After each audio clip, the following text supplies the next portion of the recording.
One love, Delta 9 travelers. Listen, taking a different approach as I roll into the couple of day mark before my earth strong, you know what I mean? Trying to hold a focus. Well, not trying, holding a focus as I move into that milestone in my journey on this earth, you know what I'm saying? Just taking some solitude, knocking a little tennis, always helps to bring me into a focus. And I was analyzing a video that Honorable Nigel Hughe would have just put out, where he was giving some insightful information about what's really going on with the CCJ. Now, recently, the leader of the opposition and his father had their case heard by the same court. Now, after you hear these details coming in from Honorable Mr. Huge, we gotta analyze it, and cause I'm really wondering if that judgment might be thrown out. It seems like if it's a good possibility that that might be the case, you know. We hear some of these details coming in from Honorable Mr. Huge as it relates to what's going on with the CCJ. Recently, persons all over the Caribbean and globally been talking about these explosive revelations that came out about what went down with the CCJ. So we can get into these details as we analyze it, because guess what? If all of this is founded in the truth, then there's a lot going on in this organization. And it might even be grounds for them to cancel this last judgment that was passed for the Mohameds, right? Plus, we in the comment section think they could beat me in a 21. I'm ready for y'all. Locally and internationally. I'm calling out all the tennis players are left-handed and are training. Right? Drop it in the comment section if you think you could beat me. Let me jump into these details from Honorable Mr. Huge. Thanks again for being a part of the presentation.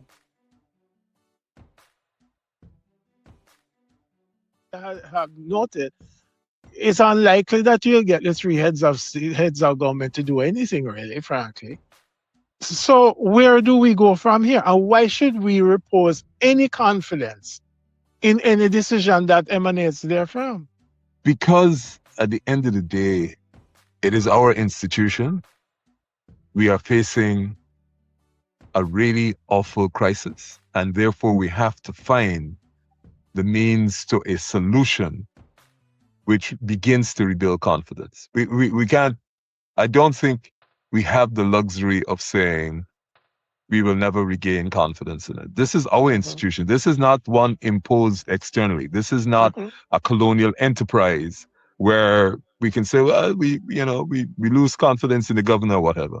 This is our institution. We have created it. We have created a president that is virtually unassailable in that position because you have to find three heads of state.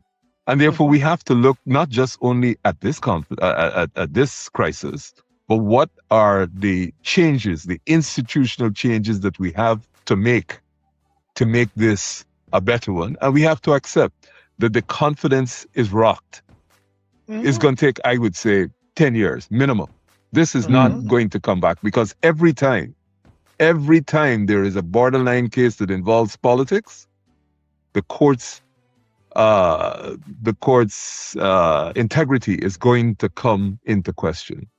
And that is an awful place to be amongst your own citizens. No, of course. But then you see in the report that came out, and I looked at some of the judgments that followed in some of the cases, and one of the things that struck me is that, one, there is a time lag between when the emails were supposedly sent out and shared and when the actual judgments were given. So, for example, they cited 2 cases that say that there is some interference. Let me put it no more than that. The Mohammed case, which is an extradition matter, that judgment came out, I think, the end of July. Yes. Right? And the Barrow case, which the judgment was issued on the 15th of July. Now, that means that while those emails making those allegations were going on, the cases were live. Yes. Now, if I were involved in those matters, I'm not sure. I mean, I don't know, because what recourse do people in the circumstances like that have, given this extraordinary development? Is there any recourse? Well, I suppose, and I'm not counsel for any of the litigants, but I imagine that if I were in the position where I was offering advice, I would probably recommend that they approach the court again for a revision of its considerations, and you cite the actual evidence that the court itself through these emails provided. Because it is clear. But if you do that, isn't that's almost an exercise in sophistry? Because you therefore the same process that you would have felt aggrieved by their own documentation would have raised concerns. To go back to them to ask them for reconsideration. Well, a couple of things. I hear you. There's no other recourse in terms of another court to go to. But you may well, in going back, say that some of the judges ought to be recused from even hearing your application. I'm telling you. So you can go back in front of the same court and ask them to move certain people who might be compromised so that you could do your thing in that court and get some kind of fair analysis, fair judgment with what's going on with the case. But guess what? Honorable Mr. Hughe is going to highlight something as well, because even though a lot of other places in the Caribbean could look and say, hey, we're going to use another court, or we're going to try to use the Privy Council, or wherever the case might be. Remember, Guyana would have left the Privy Council away. Years and years ago, we pushed the Privy Council to a different situation. We left that alone and went forward with a different way for our top court. And let me not forget as well that if we're to analyze it, there's a lot going on with our so-called Court of Appeal, right? Right now, persons are calling compromise as it relates to a lot of things that's going on with the Court of Appeal in Guyana. So while a lot of other places in the Caribbean might be able to use different means, what's Guyana gonna do? How are we gonna get fair judgment in these big cases? Things that we gotta really analyze. This situation is very, very serious. As we can hear Honorable Mr. Hughe highlight some of these details. Let's jump back into what's being exposed right here. And perhaps if there is provision for the appointment in extraordinary circumstances of temporary judges, and I'm not sure, I don't want to say definitively, that you have those that clearly there's an appearance of bias can't sit in that rehearing application. Because if you're saying to the court, look, court, you by your own statements have said that there are problems, whether the problems with the process or problems with the outcome. And a lot of people are saying, well, the substantive outcome is going to remain unchanged. But if the problem with the process, you can't assume that the outcome is going to remain unchanged. And if it's clear that there have been activities that create the impression that someone may be biased, they can't possibly sit and hear that reapplication. This This is a very, very serious, a serious position, and maybe the court, if it finds that the process was violated, may want to vacate that decision and have a completely different new panel, perhaps hear the same application, if possible, under the rules in the treaty. But you can't leave litigants. Yeah, I hear what's going on there. Yeah, I hear what's going on right there. So the stay may be reinstated because remember the stay was lifted. So now the extradition process could continue by the said CCJ. The extradition process could now continue by the lesser courts in Guyana. But what if they had to revisit this information in the CCJ because of the recent developments? Then the stay might still be in place. Yeah, they were going on. There's a lot to this thing, In this position. Yeah, no, I get that, because I mean, in all, well, you have a number of things, and of course, the center of it is natural justice. Because frankly, and I'm not trying to drag you into the minutiae of any particular case, but in the case of Barrow, what struck me was that it was a 3-2 verdict. It's a split verdict, and frankly speaking, the dissent is very scathing about some of the issues, concerning some of the issues that would be involved in that determination. So this is where I'm going with this, because if you see, you have companies. I mean, fine, the Barra thing was under the CCAT and so on, or about the CCAT, and it's really just an application for leave. That's all it was, really. Yes. But the other thing is this, and where my broader concern comes down, is now you have a number of matters of trade that will come before these matters. And frankly, from my time at CARICOM, I'm quite aware of some of those, right? But the fact of life is simply that if you end up in a situation where people start to speak, whether it's justified or not, but they're speaking to the potential of panel fixing and undue influence of of one of the judges in this thing, and the president in this instance, then what happens with all of those cases? Because that is the original jurisdiction component of it. So if there is no recourse, so to speak, then what happens to that entire exercise? Well, other than what I have just proposed, the reality is, like you say, I think the slight difference between your position and mine is you don't think there is a place where confidence can be regained. And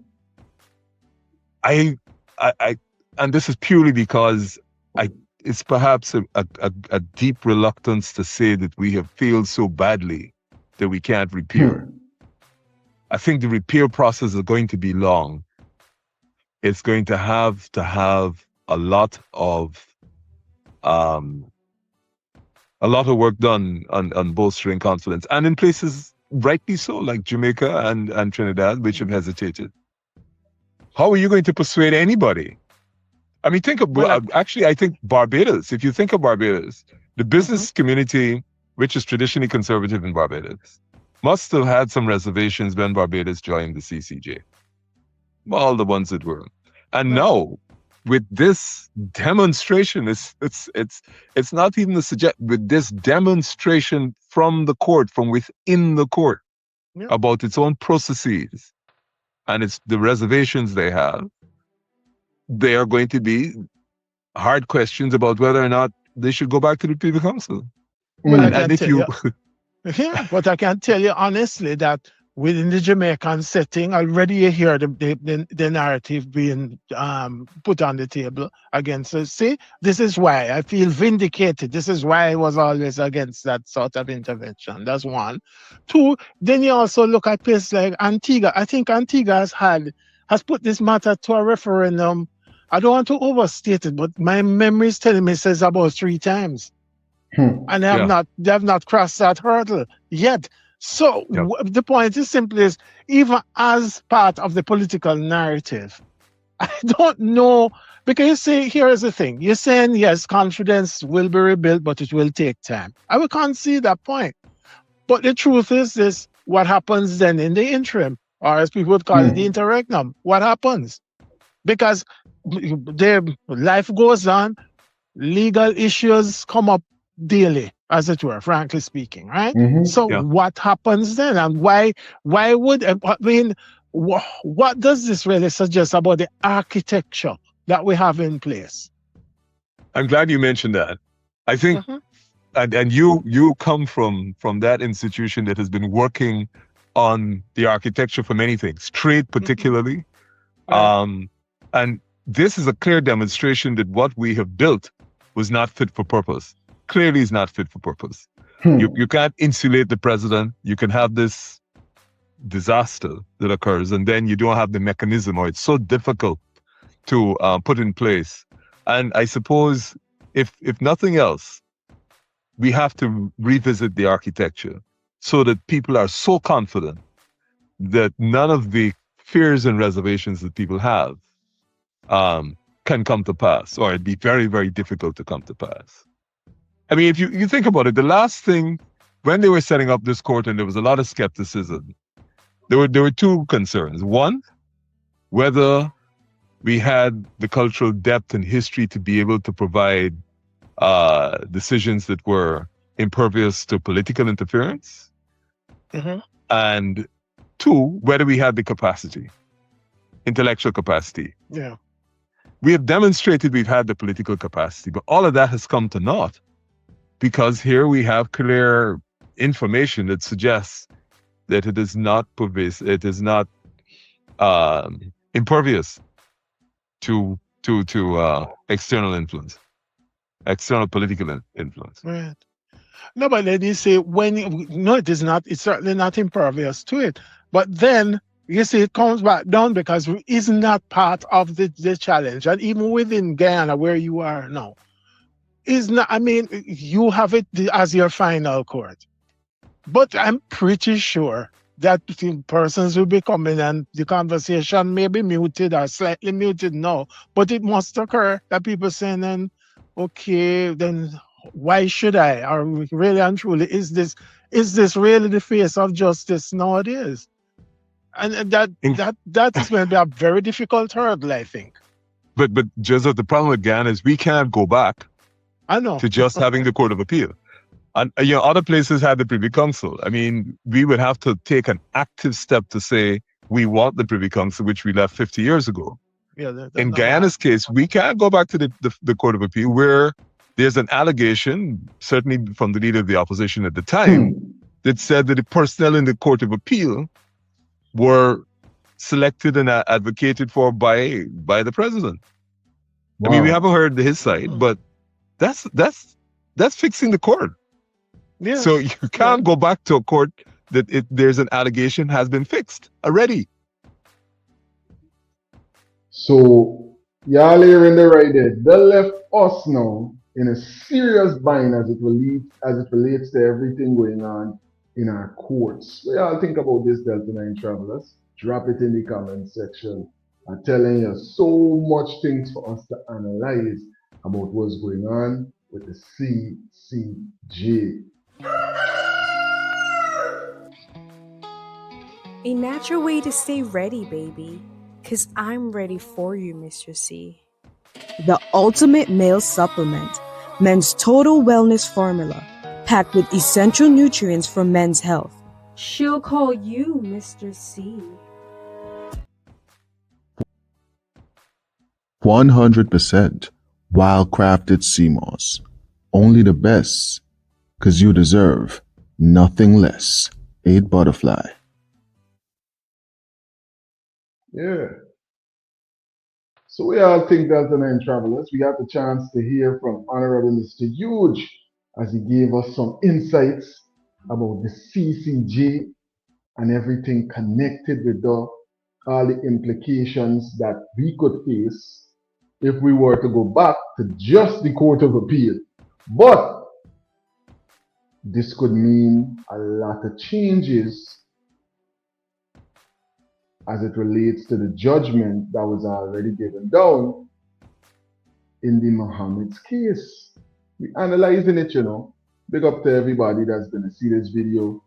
If you haven't already, thumbs up the video, buddy, and subscribe. Cost you nothing, but it will keep you connected with everything trending in Guyana and in the diaspora. And like I said, I'm accepting challenges. See if you think you can beat the left-hander. Let's set up a match and let's make it a day. Because I know I'm ready for you. One love. I'll catch you in the next presentation. 100% wildcrafted sea moss. Only the best, 'cause you deserve nothing less. 8 Butterfly.